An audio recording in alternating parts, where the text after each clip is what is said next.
មនុស្សពឹងផ្អែកខ្លាំងទៅលើកេរ្តិ៍ឈ្មោះរក្សាវាដោយជីវិតរបស់អ្នកមានន័យថាកេរ្តិ៍ឈ្មោះរបស់យើងសំខាន់ណាស់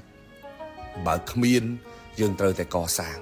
ហើយបើមានហើយគឺត្រូវតែរក្សាដោយជីវិតរបស់អ្នកក៏ដោយបើអ្នកជាអ្នកលក់ដូរនៅលើបណ្ដាញសង្គមត្រូវរក្សាកេរ្តិ៍ឈ្មោះរបស់អ្នកឲ្យបានទោះក្នុងតម្លៃណាក៏ដោយរឿងសំខាន់មួយដែលមនុស្សភាគច្រើនដែលបានឡើងហើយបែរជាដាំក្បាលចុះមកវិញបាត់បង់កិត្តិយសទាំងកេរ្តិ៍ឈ្មោះខ្លួនឯងទៀតដោយសារតែរឿងមួយ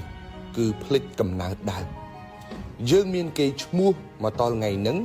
ប៉ុន្តែយើងភ្លេចថាយើងមានកេរ្តិ៍ឈ្មោះដោយសារអ្វីហើយរក្សារឿងទាំងអស់ហ្នឹងអត់បានថិតថេរយូរអង្វែងឲ្យវានៅជាមួយយើងហេតុអ្វីគេចូលចិត្តយើង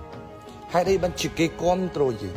ហេតុអីបានជាគេមកទិញយើងហេតុអ្វីបានជាគេជឿជាក់យើងពីមនុស្សធម្មតាទៅជាមនុស្សមានកេរ្តិ៍ឈ្មោះតើយើងមានកេរ្តិ៍ឈ្មោះដោយសារអ្វីទន្ទិញរឿងហ្នឹងឲ្យចាំថាយើងមានថ្ងៃហ្នឹងដោយសារអ្វីរក្សាហ្នឹងឲ្យបានកេរ្តិ៍ឈ្មោះសំខាន់ណាស់ពេលខ្លះយើងយ៉ាប់យើងចង់បានគេឈ្មោះល្បីតែដល់ពេលបានល្បីយើងបែរជាលែងខ្វល់ពីហេតុដែលធ្វើឲ្យខ្លួនយើងល្បីឈ្មោះអានឹងអត់បានទេជារឿងមួយដែលបំផ្លាញគេឈ្មោះរបស់យើងធំមែនតើធ្វើអ្វីទៅគិតគេឈ្មោះនឹងជាធំតែម្ដងពេលខ្លះនៅពេលដែលយើងលោភលន់ពេកភ្លេចរឿងគេឈ្មោះជីវិតយើងនឹងរលាយសាបសូន្យហើយពេលនឹងយើងនឹងស្ដាយក្រោយនៅគេឈ្មោះដែលយើងខំកសាងមកជាយូរអង្វែង